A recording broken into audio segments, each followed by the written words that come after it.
ചേച്ചി ഒന്നുകൊണ്ടും പേടിക്കണ്ട. ഞാൻ തന്നെ ചേച്ചിയെ ഭർത്താവിന്റെയും മകളുടെ അടുത്തേക്ക് കൂട്ടിക്കൊണ്ടു പോകും. അതും സാധ്യമല്ല കുഞ്ഞെ. ചേച്ചി ചുമ്മാതിരെ. നിങ്ങളെ 3 പേരെയും ഒന്ന് ചേർത്തിട്ടേ ഞാൻ എന്റെ വീട്ടിലേക്ക് പോകും. ശോഭ, എന്റെ സമയം എടുത്തു. ഈ സൂക്കേടിൽ നിന്ന് എന്നെ രക്ഷപ്പെടുത്താൻ ആർക്കും സാധ്യമല്ല. നീ എനിക്കൊരു ഉപകാരം ചെയ്യുമോ? എന്താ ചേച്ചി പറയണം? ഈ സ്വത്തല്ല ഞാൻ എന്നെ ഏൽപ്പിക്കുന്നു. എന്റെ മകളെയും ഭർത്താവിനെയും ആ രാക്ഷസിൽ നിന്ന് രക്ഷിക്കണം. ചേച്ചി, എനിക്ക് അതിനുള്ള കഴിവുണ്ടോ?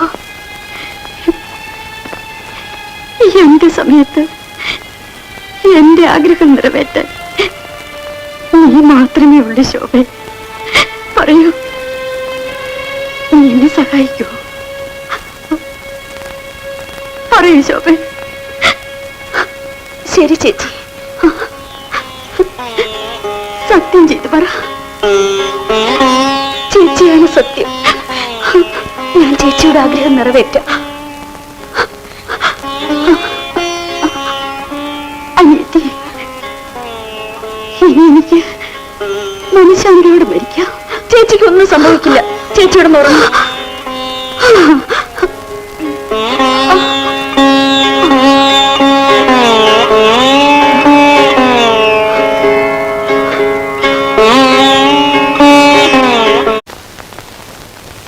ദൈവമേ, എന്റെ ചേച്ചിയെ രക്ഷിക്കണേ.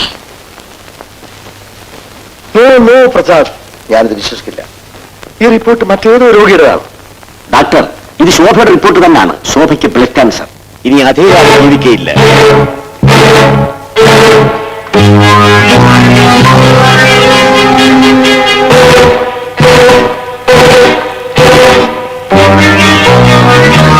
ശോഭ പരമാവധി 6 മാസം ജീവിക്കാം, അത്രമാത്രം. ഡോക്ടർ, ഞാനിതെങ്ങനെ ശോഭയോട് പറയും? അവളെ പ്രാണനെ പോലെ സ്നേഹിക്കുന്ന അച്ഛനമ്മമാരോട് പറയും.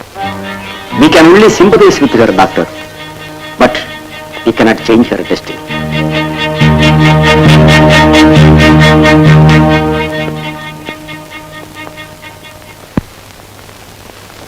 ഡോക്ടർ, ശാന്തിക്ക് സീരിയസാ.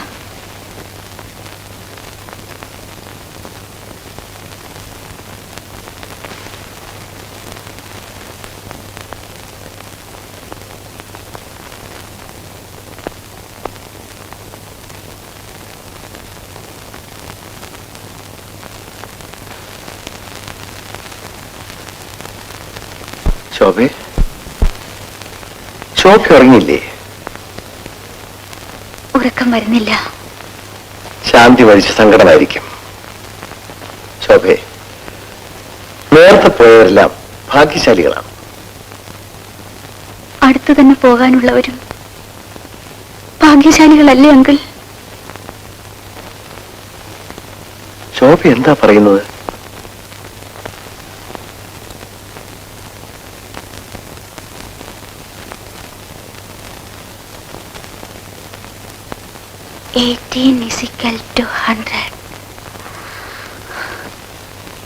അതെങ്ങനെ? ഒരു മനുഷ്യന്റെ സാധാരണ ആയുസ് 100 വർഷം.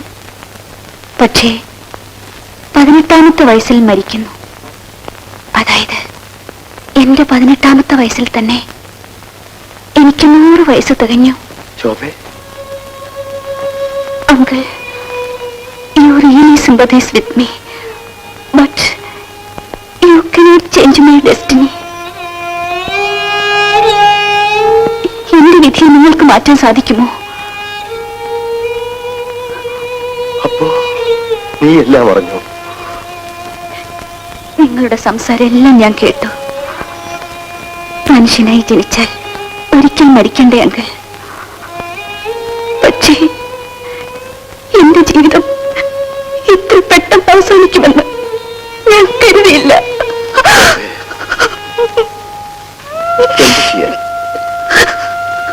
നല്ലവരെയാണ് ദൈവം നേരത്തെ വിളിക്കാറുള്ളൂ. മറ്റുള്ളവരെ വേദനിപ്പിക്കുന്നത് ദൈവത്തിനൊരു പ്രത്യേക സന്തോഷമാണ്. അല്ലെങ്കിൽ ശോഭ, ഇനി അങ്ങനെയൊന്നും ചിന്തിക്കാതിരിക്കുകയാണ് നല്ലത്. അങ്കിൾ, ഞാൻ പോയാൽ കുറച്ചുനാൾ എന്റെ അമ്മയച്ഛനും കരയും. അത് കഴിഞ്ഞ് എല്ലാം മറക്കും. പക്ഷേ 6 മാസത്തിനകം ഞാൻ മരിക്കുമെന്നറിഞ്ഞ് ആ നിമിഷം മുതൽ അവരനുഭവിക്കുന്ന മനോവേദനയും കണ്ണുനീരും ഞാൻ എങ്ങനെ സഹിക്കും? കുഞ്ഞ്, നിന്നെ സമാധാനപ്പെടുത്താൻ എനിക്ക് വാക്കുകളില്ല. അങ്കിൾ, ഇത് കണ്ടോ, എന്റെ ജീവന്റെ ജീവൻ ഉയരക്കൂ. ഞങ്ങൾ എന്തെല്ലാം മനക്കൂട്ടങ്ങൾ കിട്ടി, എല്ലാം ഒരു സ്വപ്നം മാത്രം. ഞാൻ എങ്ങനെ എന്റെ രഘുവിനെ വിട്ടിട്ട് പോകും? എനിക്കെന്തെങ്കിലും പറ്റിയാൽ വേറൊരു വിവാഹം കഴിക്കുമോന്ന് ഒരു ദിവസം നേരം പോക്കിന് ഞാൻ രഘുവിനോട് ചോദിച്ചു. അപ്പോ രഘു എന്താണ് പറഞ്ഞതെന്നറിയാമോ? എന്റെ മടിയിൽ തലചേച്ചുകൊണ്ട്, ഈ ചിരിച്ച മുഖം കണ്ടുകൊണ്ട് എനിക്ക് ഈ ലോകത്തോട് യാത്ര പറയണം. എന്റെ ഈ വിധിയെപ്പറ്റി രഘു അറിഞ്ഞാൽ ആ നിമിഷം രഘുവിന് ഭ്രാന്ത് പിടിക്കും. ഞാൻ മരിക്കുമെന്നറിഞ്ഞാൽ ആ നിമിഷം രഘു ഹൃദയം പൊട്ടി മരിക്കും. അങ്കിൾ, എനിക്കൊരു സഹായം ചെയ്യാമോ? നിന്റെ മനസ്സമാധാനത്തിന് വേണ്ടി ഞാൻ എന്ത് വേണമെങ്കിലും ചെയ്യാം. പറയൂ. എന്നാൽ ആരോടും ഈ വിവരം പറയരുത്. എന്റെ അച്ഛൻ, അമ്മ, രഘു, ആരും തന്നെ ഈ നശിച്ച രോഗത്തെ പറ്റി അറിയരുത്. ശോഭെ, ഒരു ഡോക്ടർ എന്ന നിലയിൽ ബന്ധപ്പെട്ടവരോട് ഞാൻ ഈ കാര്യം പറയാതിരിക്കുന്നത് ധർമ്മമാണോ? എങ്കിലും 6 മാസത്തിനകം മരിക്കാൻ പോകുന്ന ഒരു രോഗിയുടെ അവസാനത്തെ ആഗ്രഹമാണ്. സാധിച്ചു തരില്ലേ എങ്കിൽ പറയൂ. ശരി ശോഭ, പറയില്ല, ആരോടും പറയില്ല. Thank you uncle, thank you.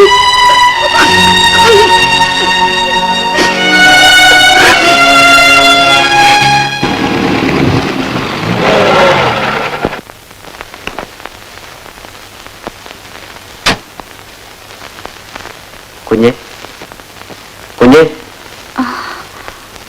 വീടെത്തി.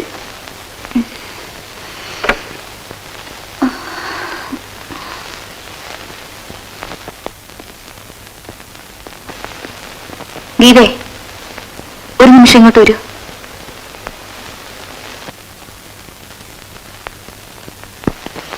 നീ സോമന്റെ കൂടെ ഇങ്ങനെ വെളിയിൽ പോകുന്നത് ശരിയല്ല. അത് ഞാൻ നോക്കിക്കോളാം.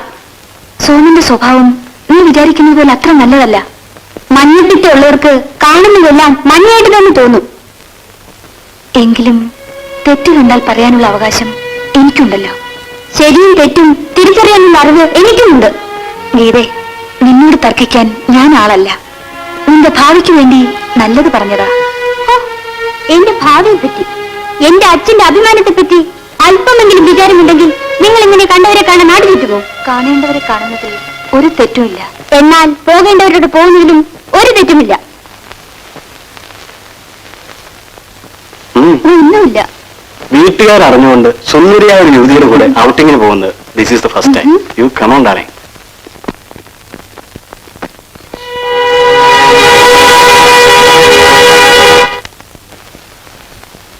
നീ എന്താടാ എപ്പോ നോക്കിയാലും ഒരു എഴുത്ത്? ചെയ്യേണ്ട കാര്യങ്ങൾ ചെയ്യേണ്ട സമയത്ത് തന്നെ ചെയ്യണം. എന്താ ചേച്ചി കാര്യം? ഗീതയുടെ വിവാഹം. ഊണിലും ഉറക്കത്തിലും എനിക്ക് അതല്ലേ വിചാരം. അതറിഞ്ഞോണ്ടല്ലയോ ഞാൻ എന്റെ മോൻ സോമനെ കയ്യോടെ നീ കൂട്ടിക്കൊണ്ട് വന്നത്. വിവാഹമൊക്കെ വളരെ ആലോചിച്ച് വേണം ചേച്ചി തീരുമാനിക്കാൻ. ആരൊക്കെ പറഞ്ഞാലും ഈ വിവാഹം നടക്കില്ല. എന്തുകൊണ്ട് നടക്കില്ല? എന്തെങ്കിലും കാരണങ്ങൾ കാണും. എന്റെ മനസ്സിന് ഇഷ്ടപ്പെടുന്ന ഒരു ചെറുപ്പക്കാരനെ വിവാഹം കഴിക്കുന്നത് നിങ്ങൾക്ക് കണ്ണാടിയാ. എങ്കിൽ ഞാനിവിടെ വരുമായിരുന്നില്ലല്ലോ. നിങ്ങളെപ്പോലെ ഞാനും ഒരു വയസ്സിന് വിവാഹം കഴിച്ചാൽ നിങ്ങൾക്ക് തൃപ്തിയാവുമോ? സോമനെ ഒഴിച്ച് ആര് വേണമെങ്കിലും ഇഷ്ടപ്പെട്ടു, ഞാൻ സമ്മതിക്കാം. എന്നെ സമ്മതിപ്പിക്കാൻ നിങ്ങളാരാ? നിന്റെ ചെറിയമ്മ. നിങ്ങളുടെ അധികാര ആജ്ഞയും എന്നോട് വേണ്ട, അച്ഛനോട് മതി.